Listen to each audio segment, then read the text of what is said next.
qué es el Iura Novit Curia y cuáles son sus límites. El Iura Novit Curia y sus límites.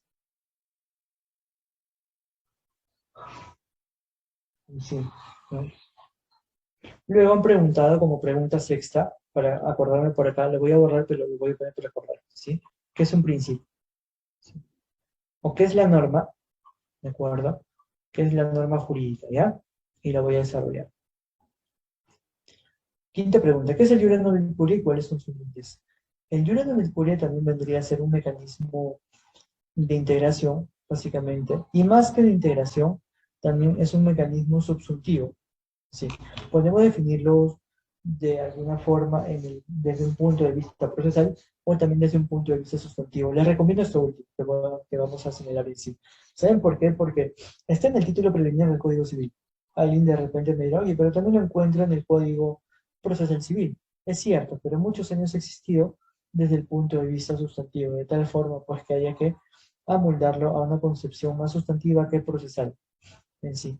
El Iura Novit Curia entonces vendría a ser un principio, doctoras y autores, es un principio que permite reconducir pretensiones.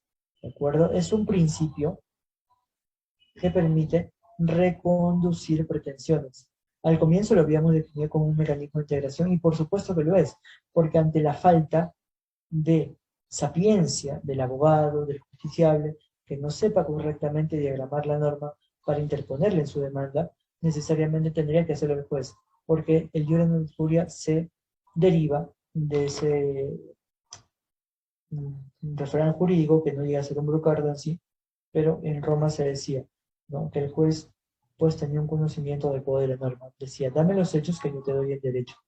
Simplemente al juez le bastaba conocer el evento jurídico del supuesto hipotético para que él pueda determinar cuál era la norma aplicable para el caso en concreto sin que la parte necesariamente pues lo haya deducido correctamente en sí. Ese es el teorema de Curia. Es un principio que permite reconducir pretensiones.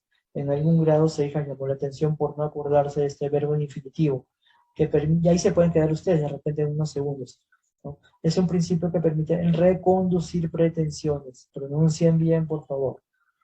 ¿Ya? Cambiar, no estás cambiando en sí la pretensión. Si el juez cambiara la pretensión, en realidad estaría cambiando la causa petendi, por ejemplo, también, ¿no? Y eso generaría indefensión. Definitivamente vulneraría el debido proceso. Reconduce una pretensión, en realidad, que no es exactamente igual a un cambio en sí. Reconducir es darle el camino, el soporte que la ley le ha dado para ese hecho.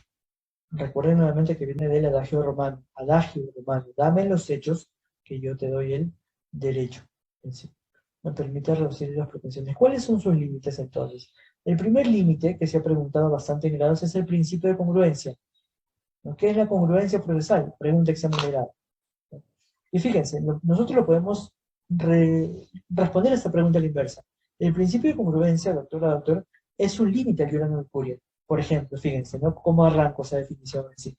Una definición de esa manera me obliga, de alguna forma, también a dar un contenido al diurano de Fourier. Eso háganlo si ustedes están seguros de sus conceptos. Si no lo saben, entonces vamos con la definición más directa de la congruencia. Es aquel principio de naturaleza procesal que permite identificar que la resolución que resuelve una controversia va a estar acorde al conjunto de pretensiones determinados en el auto de saneamiento. Es una respuesta larga, vamos a redefinirlo nuevamente. ¿Sí? Mediante la congruencia se permite al justiciable obtener una decisión justa en base a una comparación entre los puntos controvertidos y aquellos puntos determinados en la sentencia. Por eso se llama congruencia. Otra definición tal vez. Mediante la congruencia se evita, doctor, doctora, señor jurado, señor presidente, señora presidente, se evita pronunciamientos extra, ultra o citra petita. En sí, que seguramente es lo que quieren escuchar. Hemos dado varias definiciones acá.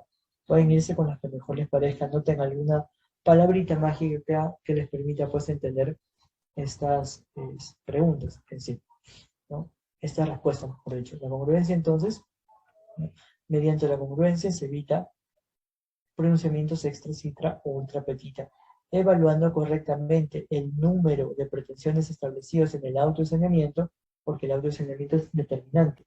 para saber o no si el juez vulneró la congruencia, ¿no? Entonces, entre el auto de saneamiento y la sentencia, se va a medir si hay una congruencia entre los puntos controvertidos fijados y los puntos determinados en la misma sentencia. ¿Sí? El primer límite al no incuria, el principio de congruencia. ¿Ya? Segundo límite al principio del no incuria, el principio de contradicción. La contradicción va a ser un límite al no incuria, por lo tanto el juez no siempre va a poder encauzar pretensiones. Lo va a hacer, ojo con esto, solamente cuando encauce la otra parte para que finalmente pueda establecer algún alegato por medio. Para decir, señor juez, tú estás actuando acá discrecionalmente porque el proceso no te lo permite, porque la estructura es muy comprimida, porque los mecanismos probatorios que he ofrecido son insuficientes, qué sé yo, porque calificaste mal el auto admisorio tal vez. Por muchas razones, de repente no era el que tenía la legitimidad para hablar y aún así reconduciste la pretensión o el interés para hablar, qué sé yo. Esa demanda es improcedente de forma manifiesta y tú has aplicado Jurando de Curia en sí, ¿no? Ese vendría a ser el límite de la aplicación del Jurando de Curia, doctora, doctor, el principio de contradicción, ¿ya? Se le debe poner en conocimiento de la otra parte que se ha encausado la pretensión, que se ha reconducido en sí, ¿ya? Otro límite es el principio de cosa juzgada. En sí, la cosa juzgada también vendría a ser parte de una balota. Les comento, nos preguntan en el grado, ¿qué es la cosa juzgada? Es aquella sentencia firme, la cual no puede, en primer lugar, ser cuestionada mediante un medio impugnatorio, la cual ha quedado firme nuevamente, ¿no? Porque las partes han convenido voluntariamente la no interposición de algún recurso. Asimismo, la cosa juzgada también se adquiere pues cuando va a cerrar una instancia ya, a nivel procesal evidentemente, ¿sí?